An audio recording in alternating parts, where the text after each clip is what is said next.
gagawa agad sila ng mga post na parang isa ka rin sa mga nagsasabi na direktang sasabihin na itong reliyon na ito na kinabibilangan ko na Iglesia ni Cristo, siya agad ang may kasalanan. Alam mo bang hindi lang Iglesia ni Cristo ang mga binabanggit ni Goldagal sa kanyang mga iskit sa entablado? Marami po. Marami siyang binabatikos sa mga personalidad. Hindi lamang po itong reliyon na kinabibilangan ko. Bilang miyembro po ng Iglesia ni Cristo, masakit po sa akin na makita na direktang tinutukoy nyo na ang may salarin ay Iglesia ni Cristo agad. Maling-mali po yan kaalaman dahil isa kang influencer na marami kang followers, marami kang mapapaniwala. Nag-investiga ka ba kaalaman? Nagkaroon ka ba ng mga tamang pagkuha ng mga informasyon na dahil sa komentong ito, yun na ang dahilan? Kaya napas lang ito si Goldagal? Sige nga, kaalaman, sumagot ka nga sa vlog ko. Kung isa kang vlogger na ang gusto mo lang din ay kumita din. Sumasakay ka din sa issue. Ba na ang pinagbibintangan mo ang siya ngang may kagagawan? O may mga ebidensya na ba kayo, mga sulsul na mga gusto ding magpasikat, gusto ring mag-gain ng maraming followers at views? Kagaya mo kaalaman, isa ka ring content creator na basura. Isa ka ring trapo na vlogger. Ngayon ko lang nalaman na isa ka ring trapo. Isipin mo, dahil lang sa komento ni Goldagal na yon, gaganyanin na ng mga kapatid. Ano ang kaalam mo sa amin? Kaalaman.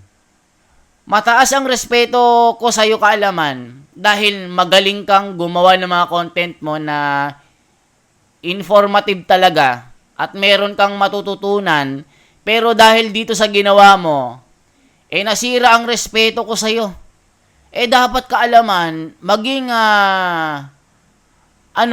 maging maingat ka sa mga komento mo kasi marami kang followers Itong sinabi mo na ito, maling-mali ito. Na talagang gusto mo ring kumapit sa issue. Gusto mo ring mag-gain ng maraming engagement. Kasi marami ka ng followers Isipin mo, 4 million ang followers mo sa FB. Sa YouTube mo, lampas ka 2 milyon.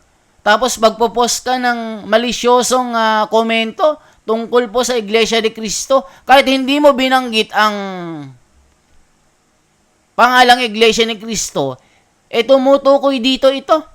Tapos play safe ka pa na sasabihin mo dahil sa komento na malamig ang aircon sa loob ng kapilya, isang komedyante na si Goldagal ay binaril. Aba, maling-mali ka dyan. Kaalaman.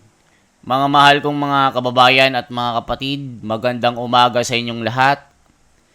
Ngayon po ang ating pag-uusapan ay medyo sensitibo at seryosong bagay po ito. Dahil po sa nangyaring insidente kay Goldagal na isang stand-up comedian na isa pong content creator o komedyante na para makagain ng maraming mga viewers at followers ay ginawa po niyang topic ang Iglesia ni Cristo, na kung ating babalikan yung kanyang mga sinabi, mga kababayan, medyo hindi po maganda ang kanyang mga sinabi, na dahil lamang daw po sa malamig na aircon ng kapilya ay ginawa na ito ng masama. Binaril na po ito. Meron po kasing isang vlogger sa social media na kilala po ito na si Kaalaman na merong 4.1 million followers dito sa FB, na meron po siyang post, mga kababayan, na tila hindi po katanggap-tanggap sa aming mga miyembro ng Iglesia ni Cristo na parang sinasabi niya na basahin ko na lang mga kapatid at mga kababayan. At kayo na pong humusga mga kababayan na stand-up comedian na si Gold Dagal pinagbababaril matapos sabihing malamig sa loob ng kapilya ng isang reliyon sa Pilipinas. Makita nyo mga kababayan, itong komento niya na ito, alam mo kaalaman, dapat maging seryoso ka sa bagay na ito. Parang pinapalabas mo na dahil lang sa sinabi ni Gold Dagal na yon na malamig ang aircon sa isang kapilya, hindi mo binanggit dito yung yung Iglesia ni Cristo ano pa ba ang pinapatamaan mo dito? Kaalaman. Napakarami mong followers, pero pag nag-post ka ng ganito, medyo medyo mali ito. Na parang pinapalabas mo na dahil lang dyan sa comment na yan, ginawan na siya ng masama. Ikaw kaalaman, isa mo akong tagahanga at followers mo sa FB saka sa YouTube. Itong kaalaman na ito mga kababayan, meron ding subscribers na halos lampas sa 2 milyon. Isa po ako sa mga subscribers ito, pero ngayon mga kababayan at mga kapatid, bumagsak ang respeto ko dito. Kasi bias din po ito mga kababayan Gaya din ng mga ibang content creator na gusto lang mag-gain ng subscribers at views, gagawa din sila ng isang post na magsusulsul sa mga tao na pinapatamaan po nila na ang pagkamatay ni Gold Dagal ay Iglesia ni Cristo agad ang binibintang nila. Kasi itong si Gold Dagal mga kababayan, iba yung kanyang mga tirada po na sensitibo na ginagawa niyang kalokohan at jokes, yung mga sinasabi niya sa kanyang pagsasalita sa entablado na talagang kakaiba ito kung babalikan natin mga kababayan. So, ang dami dito. Tignan natin yung mga comment ng mga tao mga kababayan. Tignan natin. Ito, merong nag-comment dito na sabi po ni Albert Agustin sa FB po ito. Malisyoso din pala itong si Kaalaman. Kaalaman, biglang bumagsak ang respeto ko sa iyo dahil sa post mong ito. Stand-up comedian na si Gold Dagal pinagbababaril matapos sabihing malamig sa loob ng kapilya ng isang reliyon sa Pinas. Sa akin ang diin. Saan ka natuto ng pagsusulat? Nauunawaan mo ba ang sinusulat mo? Tingnan mo Kaalaman, binabash ka na dito. Nalungkot po ako mga kababayan nung nalaman ko itong tungkol kay Gold Dagal na talagang bilang miyembro po ng Iglesia ni Cristo, nalulungkot po ako. Kasi nga po, sa nangyari sa kanya. Sa mga bumabash po at direkta na ang may kasalanan ay Iglesia ni Cristo agad, ay mag-investiga muna kayo mga kababayan. Yung mga sumusulsul dyan na kumakalaban po sa Iglesia ni Cristo, para mapansin po kayo, binibintang nyo po sa Iglesia ni Cristo itong pagkamatay ni Gold Dagal. Mali po yun mga kababayan. Meron po tayong due process po dito. Meron po tayong batas na magsasagawa ng investigasyon para malaman kung sino talaga ang gumawa sa krimen na ito. Huwag po kayo agad magbibintang na wala pa namang matibay na batayan. Bilang miyembro po ng Iglesia ni Cristo, mga kababayan, nasasaktan po kami na bakit nyo idinadawit po ang Iglesia ni Cristo. At talagang sinasabi nyo pa na si Ka Eduardo Manalo ang nag-utos. Mag-ingat-ingat po kayo sa mga sinasabi nyo kasi nga po, labag po ito sa alituntunin ng batas ng tao dito sa lupa. Mga kababayan, Mga kapatid, mag-iingat-ingat din po kayo sa mga komento nyo na sasabihin nyo sa FB dahil po gagawin po ito na laban sa inyo. Na pagbibintangan po kayo na dahil sa nangyari dito kay Goldagal, pupulaan po tayo na, ganyan-ganyan, Iglesia ni Cristo may kasalanan. Kahit hindi naman po mga kababayan. Nakakalungkot dito mga kababayan, agad-agad, Iglesia ni Cristo ang sinisiraan nila. Dahil nga po, malapit na naman po ang botohan, sinisira po nila ang kaisahan ng Iglesia ni Cristo. Mga kababayan, sa mga nagbibintang sa INC, sa nangyari kay Goldagal, bago kayong magdaldal, magsuri po muna kayong mabuti. O tama itong sinasabi niya mga kababayan. At alamin ang katotohanan. Ebidensya ka na ba na ang pinagbibintangan mo ang siya ngang may kagagawan? O may mga ebidensya na ba kayo, mga sulsul na mga gusto ding magpasikat, gusto ring mag-gain ng maraming followers at views? Kagaya mo kaalaman, isa ka ring content creator na basura. Isa ka ring trapo na vlogger. Ngayon ko lang nalaman na isa ka ring trapo. Isipin mo, dahil lang sa komento ni Goldagal na yon, gaganyanin na ng mga kapatid. Ano ang kaalam mo sa amin? Kaalaman.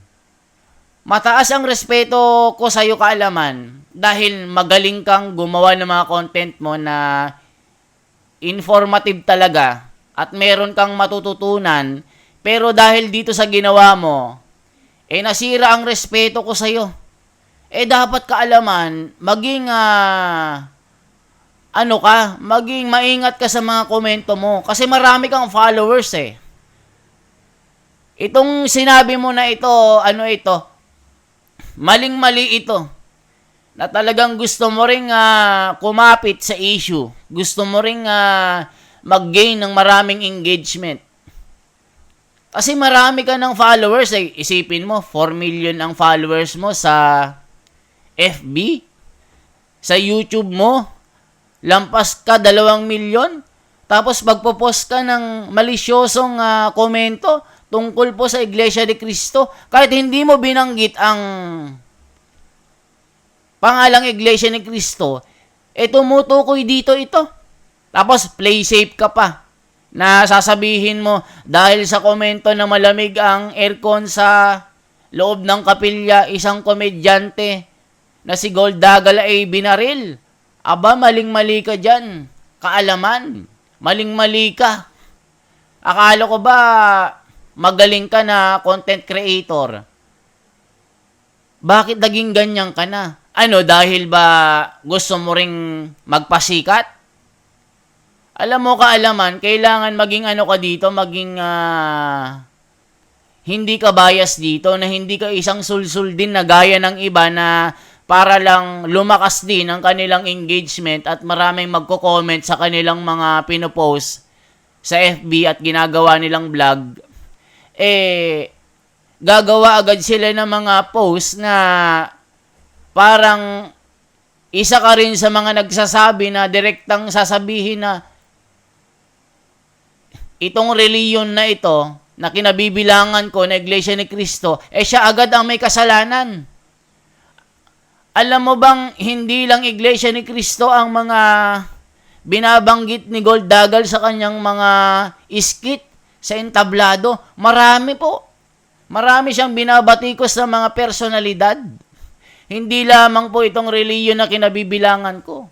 Bilang miyembro po ng Iglesia ni Cristo, masakit po sa akin na makita na direktang tinutukoy nyo na ang may salarin ay Iglesia ni Cristo agad.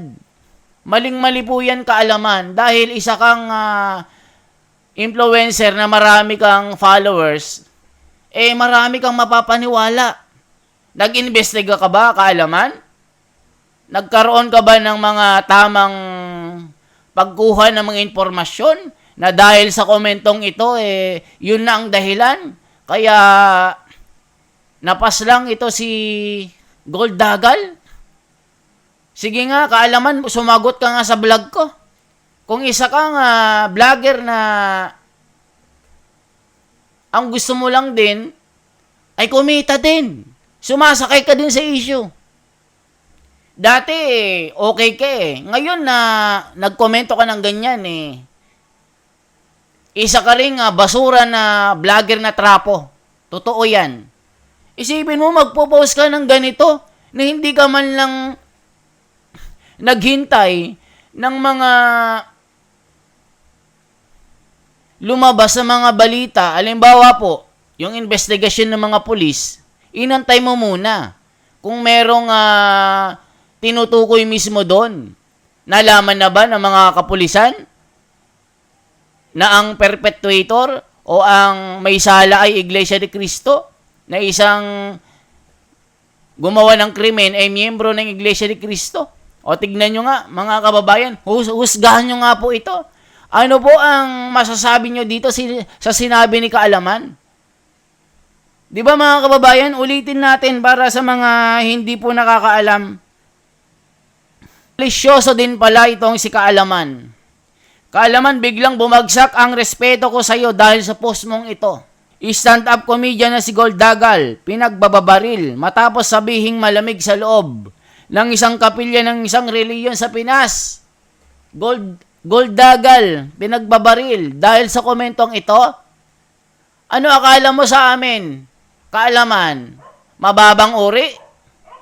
Dahil sa komentong yan, gagawa na ng masama. Halimbawa, pumasok ako sa sa simbahan nyo, Kaalaman, at sinabi kong malamig yung aircon, ibig sabihin, ikaw gagawan mo na akong masama. Hindi kami ganun, Kaalaman. Kung ikaw ganun ka, kami hindi po. Mataas po ang pagkilala namin sa aming kapwa. Hindi itinuturo sa aming doktrina na gawan ng masama ang mga kumakaaway sa amin. Kami na nga ang ginawang katatawanan sa kanyang pagsasalita at ginawang joke-joke sa kanyang skit sa entablado at tinatawanan ng kanyang mga tagahanga na kareliyon niya. Kami pa ang naging masama. Kami na nga ang ginawang mental retarded. Kami na ang ginawang pinulutan sa kanyang show. Kami pa ang masama ngayon na may nangyari dito kay Goldagal. Ako po ay malungkot, mga kababayan at mga kapatid. Ganon din yung mga kapatid sa Iglesia ni Cristo na malaman po na si Goldagal ay humantong po sa ganitong pangyayari. Mga kababayan, pasensya na po kayo. Hindi ko lang kasi matiis na hindi makapag-reaction dito. Nasasaktan po ako, mga kababayan at mga kapatid. Sana po maintindihan nyo po ito. Sumasagot lang po ako sa mga kritiko na sumasakay sa issue na ito. Isipin nyo, mga kababayan, kami na ang ginawang pulutan sa kanyang palabas. Kami pang lumalabas sa may kasalanan dito. Marami, mga kababayan ito. Talaga itong si Kaalaman, isang trapo ito na vlogger na gusto ring kumita. At pera-pera lang din ito, mga kababayan. Sagutin mo itong reaction ko, Kaalaman. Binaril at napatay ang isang stand-up comedian na si Goldagal sa loob ng isang establishmento sa Angeles City, Pampanga nitong Sabado. Nakita nyo, mga kababayan, no? Sabi nung nanay, someone shot my only son in the face which caused his death 9 hours later. Sabi po ng mahal sa buhay ni Goldagal. Maraming mga nagko-comment sa FB, mga kababayan niyo. Who ordered the killing of my only son? It is you. We are ordinary people working to earn a living. I'm his father, a son of World War II. Veteran who defended this country to regain our independence. How dare you to do this to us? Kung sino man yung may kasalanan, wala siyang binabanggit dito, mga kababayan, kung sino. Alam nyo, kayong mga basher po at mga kritiko, na gusto nyo ring mag-gain ng maraming followers at views sa inyong mga videos, ingat-ingat po kayo sa inyong kinokomento. Kasi mga pulis nga wala pang mga resulta sa investigasyon Wala pang tinutukoy na perpetuator kung sino ang gumawa dito Tapos kayo, meron agad kayong konklusyon. Nag-conclude agad kayo na isang miyembro ng Iglesia ni Cristo agad ang may kasalanan dito sa pagkawala ni Gold Dagal. Maling-mali po kayo, mga kababayan, sa mga lalong-lalo na sa mga sulsul, lalo na si Kaalaman na merong followers na 4 million. Huwag ka pong ganyang kaalaman kasi marami kang followers, marami kang mafe-fake news niyan. Marami kang mapapaniwala, lalong-lalo na yung mga kritiko ng Iglesia ni Cristo na papalabasin nila na Iglesia ni Cristo talagang may kasalanan dito. Maling-mali ka, kaalaman. Nawala ang respeto ko sa'yo. Huwag kang ganyan, brother. Maling-mali ka dyan. Parang inaano mo sa Ilocano, nirurub-rub mo. Parang nirurub-rub. Nirurub-rub mo yung apoy. Sinusulsulan mo yung mga tao na lalong mag-akay ng mga taon para tukuyin na Iglesia ni Cristo may kasalanan. Maling-mali ka dyan, kaalaman. Talagang nawala ang respeto namin sa'yo. Isa ako sa mga tagahanga mo dahil akala ko noon ay magaling kang vlogger. Isa ka rin palang trapo na vlogger na gusto mo lang din palang mag-gain ng maraming kita at followers at subscribers at engagement sa FB. Isipin mo, ilan ang komento sa sa post mo dito. Tingnan natin. Malisyoso ka pala Maling-mali ka diyan. O tignan mo ito. Ito kaalaman. Stand-up comedian ni si Gold Dagal. Pinagbababaril matapos sabihing malamig sa loob ng kapilya ng isang reliyon. O sinong tinutukoy mo diyan? 'Di ba? Stand-up comedian na si Gold Dagal pinagbababaril matapos sabihing malamig sa loob ng kapilya ng isang reliyon. Sino tinutukoy mo diyan? Kaalaman. 'Di ba? O, nasabihan ka tuloy na isa kang malisyoso. Malisyoso din pala itong si Kaalaman. Kaalaman, biglang bumagsak ang respeto ko sa iyo dahil sa post mong ito. 'Di ba? Kita mo? Isa ka rin sa mga trapo na vlogger Pasensya na po kayo mga kapatid. Medyo nasaktan po ako sa kanyang sinabi dito. Ilan ang shares ito? 1.7k shares. Ang komento, halos 9,000. Tignan natin yung mga comment.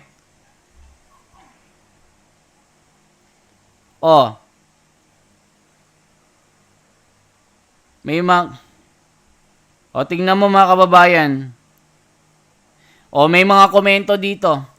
Dami kasing binabangga ng comedian na yan. Pati mga politiko. Tingnan mo, pati mga politiko binabangga nito.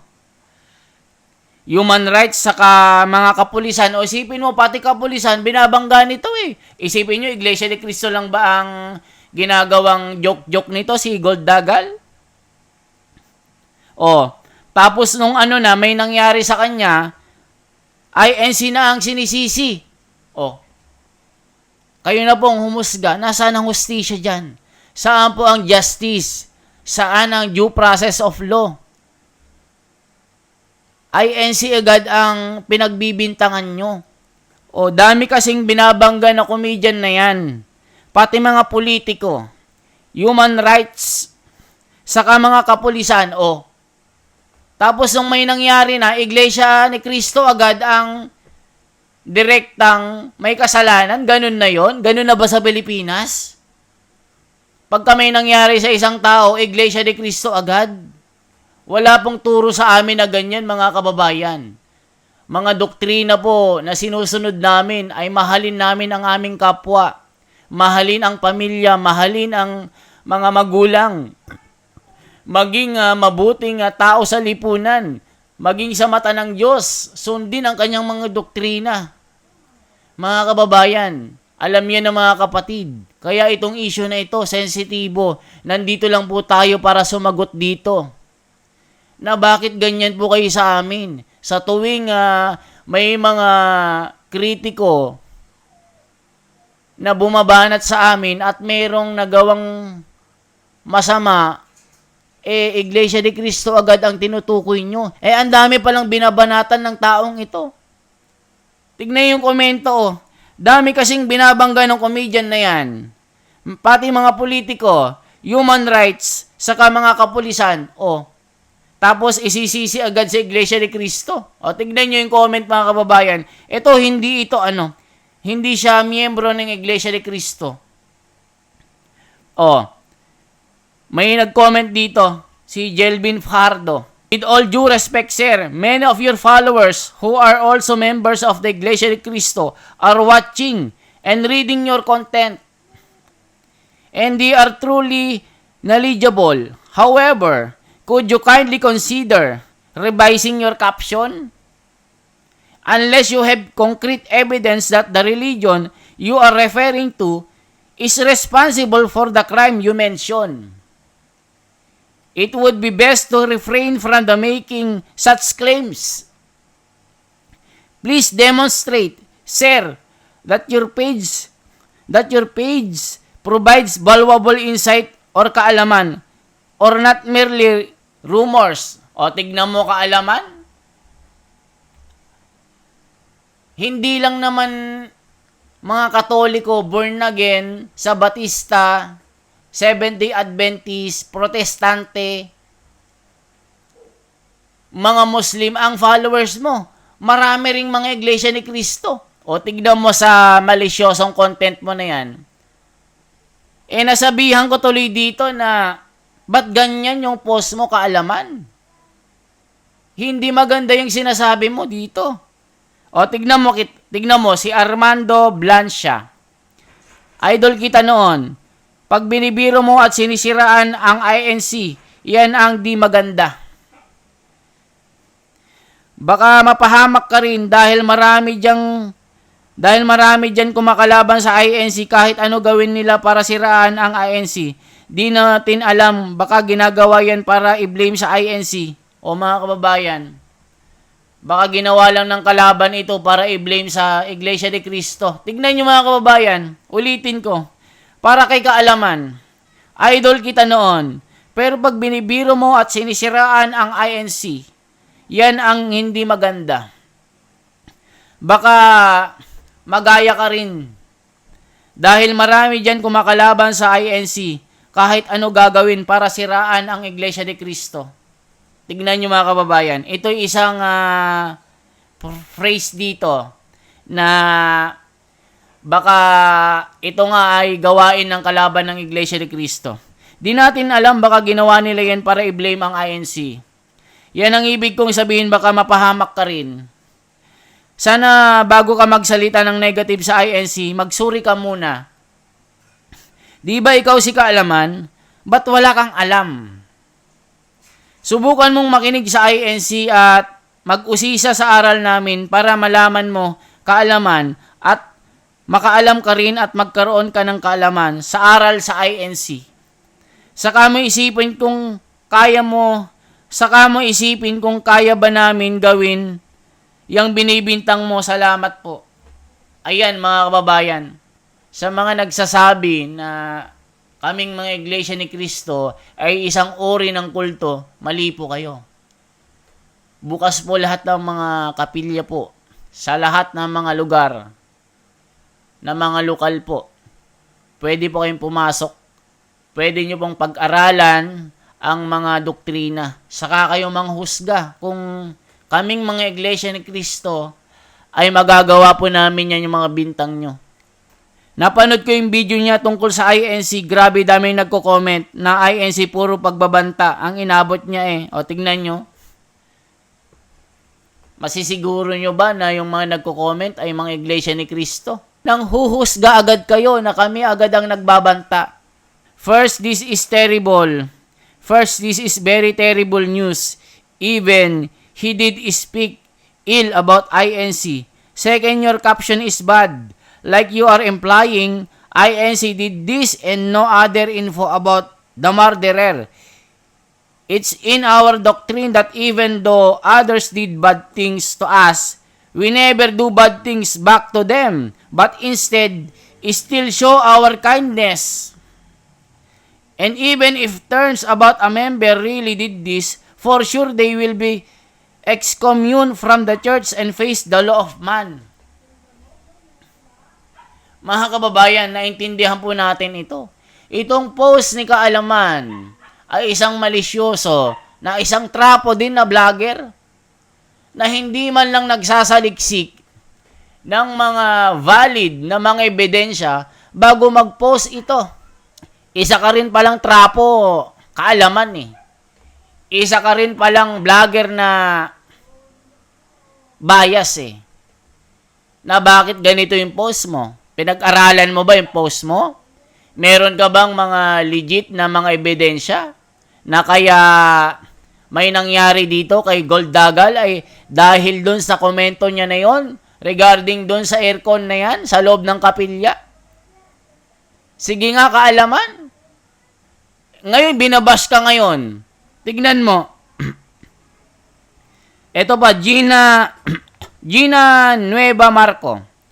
Huwag ninyong idikit ang INC sa pagkamatay ni Gold Dagal. Dahil walang connect yan. Marami lang siguro siyang kagalit dahil ugali niyang pangit. Condolence sa pamilya niya.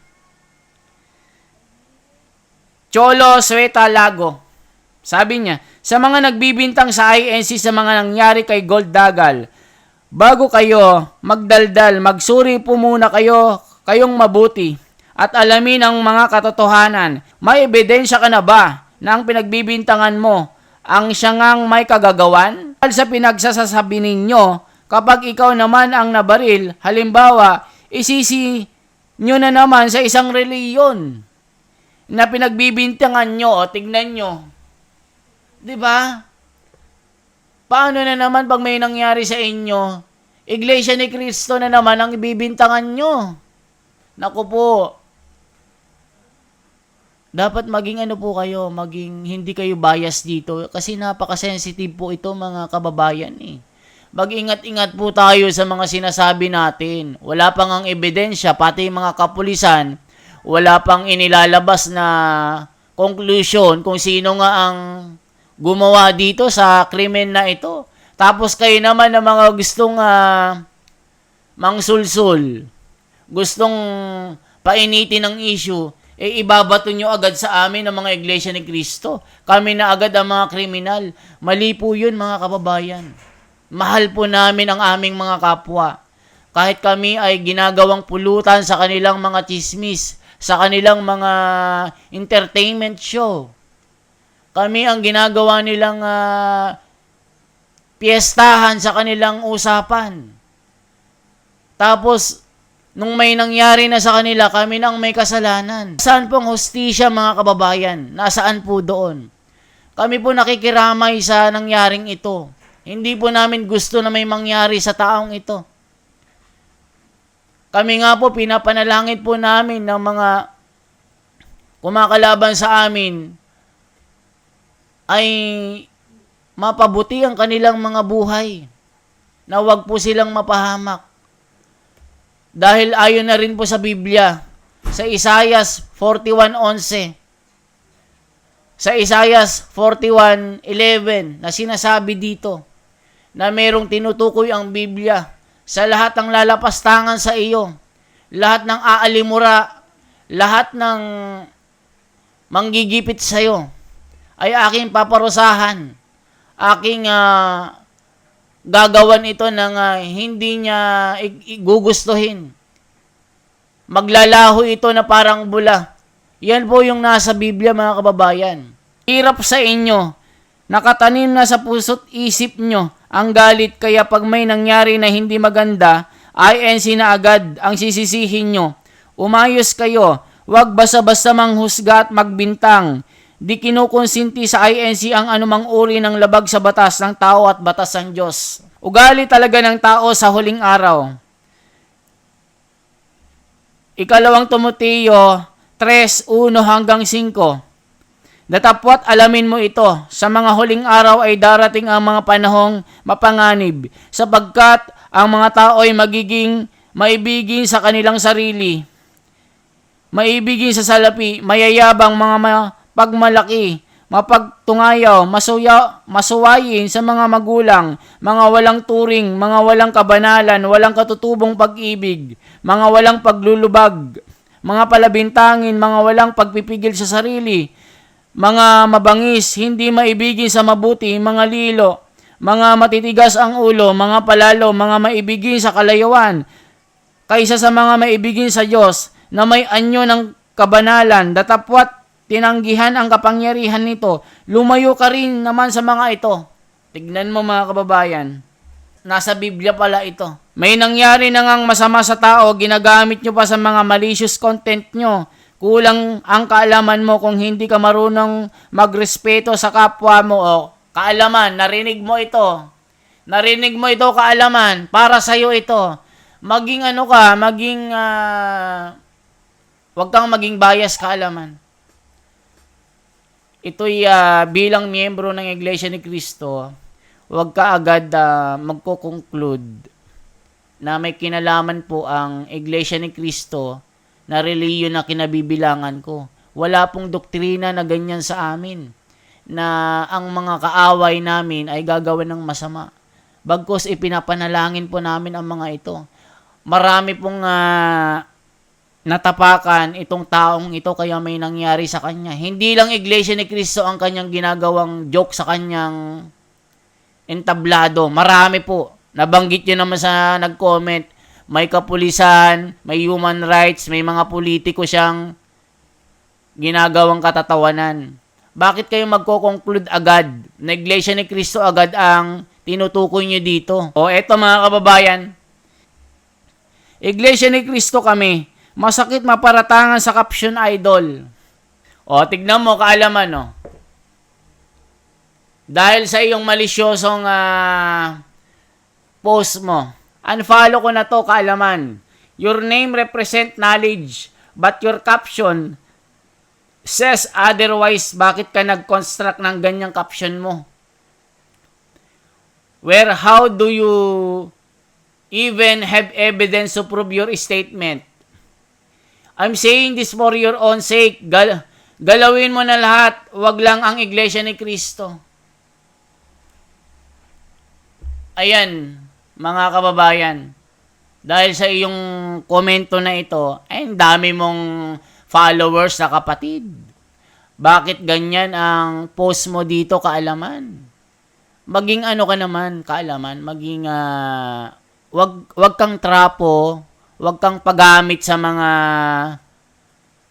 iba dyan na gagamitin ang Iglesia ni Cristo para maraming mag-comment. Napaka-sensitive nito, kaalaman. Tignan mo. Sinira mo ang reputasyon mo bilang kaalaman. Di ba kaalaman ka? Ba't ka nagbibigay ng mga ganito na wala ka namang sapat na ebidensya? Di lumalabas lamang na isa kang trapong vlogger din, na content creator, na pera-pera lang din ang gusto mo pala dito. Tignan mo, nasira ang respeto ng maraming mga kababayan natin sa'yo. Lalong-lalo na yung mga followers mo na kapatid. Idol ka ng mga ito. Ako, ina-idolize kita Pero itong ginawa mong ito, akala ko magaling ka. Na bago ka mag-post ng isang content mo, magsusuri ka muna. Ngayon, meron ka bang nakalap na mga ebidensya na tumutukoy nga sa isang reliyon na dahil sa kanyang sinabi na malamig ang aircon ginawa ng masama? Meron kang ebidensya? Meron kang may papakitang proof na ito nga ang may gawa na ang kinabibilangan kong reliyon? Sige nga.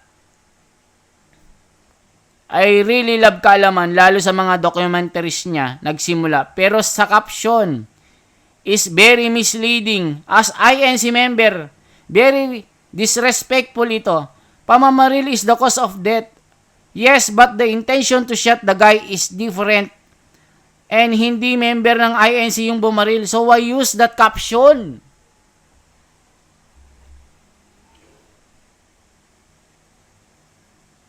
True fact.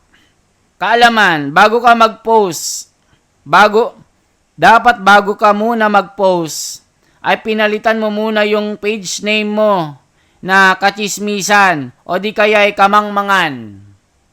Dahil hindi mo naman kayang patunayan yung sinasabi mo kahit iharap ka pa sa hukuman. O, kaya mo bang patunayan ito? Pwede naman tayong magpatawa na wala tayong sinisirang imahe ng tao, grupo o isang samahan. Isa dati sa sumusubaybay sa YouTube, si Kaalaman, dahil maganda mga content at may respeto sa anumang paniniwala. Pero bakit tila naging squammy ngayon sa post na ito? Anyari? Asa na yung respetadong Kaalaman na nagsasaliksik muna bago magbigay ng pahayag? Kaalaman, anong nangyari sa'yo? Bakit naging trapo ka na? Naging kamangmangan ka na, Kaalaman? Maling sinasabi mo, Kaalaman, huwag kang mag-post ng ganyan kung wala kang sapat na katibayan. Sabi ni Art Nocide. Sabi ni Jomel Ruiz, ang ganda ng name mo, Kaalaman. Kaya lang, nagmumukha ka ng mangmang. Maaring sinisiraan niya ang INC noon. Maling konklusyon. Agad na parang may kinalaman kami. Tandaan mo na may proseso ang batas. Iniimbestigahan muna at panagutin ang may sala. Para sa lahat ng mga kapatid, paki-report ang page na ito. Paki-unfollow na rin po. Pwede rin tayo magsampa ng kaso. Matibay na tong ebidensya para isang bagay ng pag-aakusa at pag-iiwan ng negatibong pananaw sa mga kapatid na INC para sa kanyang followers. Nako, Kaalaman, kakasuhan ka pala. Ayan kasi, Kaalaman eh. Hindi ka kasi nag-iingat muna. Kumampi ka kaagad sa mga sumasakay sa issue. Ayan o, tignan mo, kakasuhan ka pala eh. Ang ganda ng name mo, Kaalaman. Kaya lang, nagmumukha kang mangmang. Maaring siniraan niya ang INC noon. Maling konklusyon agad na parang may kinalaman kami. Tandaan mo, may proseso ang batas. Mag-iimbestiga muna at panagutin ang may sala. Para sa lahat ng mga kapatid, paka-report ang page na ito at paki-unfollow na rin. Pwede rin tayo magsampa ng kaso. Matibay na tong ebidensya para sa isang bagay na pag-aakusa at pag-iiwan ng negatibong pananaw sa mga kapatid na INC para sa kanyang followers. Nako, Kaalaman, para sa akin nakakalungkot ito. Kasi isa kang kilalang influencer, isa kang kilalang para ka ng public figure eh. Isipin mo, 4 million ng followers mo. Sa dami mong followers na kapatid, o ngayon, may problema ka ngayon, Kaalaman. Isipin mo yung malisyosong post mo, parang idinidiin mo na Iglesia ni Cristo ang may kasalanan agad eh. Hindi ka na hindi ka na nangalap ng ebidensya. Direktang pinopoint out mo agad na Iglesia ni Cristo ang may kasalanan dito. Mga kababayan, isa po itong aral sa mga gusto pong sumikat, gusto pong magpasikat, gustong mag-gain ng followers. Bago po tayo manghusga, magsaliksik muna ng matibay na ebidensya. Meron po tayong batas, meron po tayong sinusunod na due process na bago ka manghusga, meron kang ipapakitang ebidensya na siyang magtuturo na siya nga yung gumawa sa krimen na ito. Mga kapatid, pasensya na po kayo, napaka-comment lang po ako dito, napaka-react lang po ako, dahil po syempre isa po akong miyembro na isang kapatid sa ating reliyon na ang mga sinasabi nila nasasaktan po ako. Alam ko nasasaktan din po kayo kaya kayo nakakapag-comment ng ganyan. Masasabi ko lang po, limitahan na lang po natin ang pagkokomento ng kung ano-ano na makakapagpaapoy ng isyung ito. Salamat po mga kababayan. Once again, ako po si The Wonders sa Philippines na ang reaction na ito ay dinedepensahan ko lang po itong nangyaring ito na wag ka pong basta-bastang manghusga na wala kang ebidensya. Salamat po mga kababayan. Sa mga kapatid, pumanatag po tayo. Kumalma po tayo dahil meron pong batas na tamang paraan para matukoy po itong gumawa dito. Sana po magkaroon ng hustisya dito na matukoy kung sino talaga ang gumawa sa krimen na ito. Salamat po sa inyo mga kababayan. Salamat po.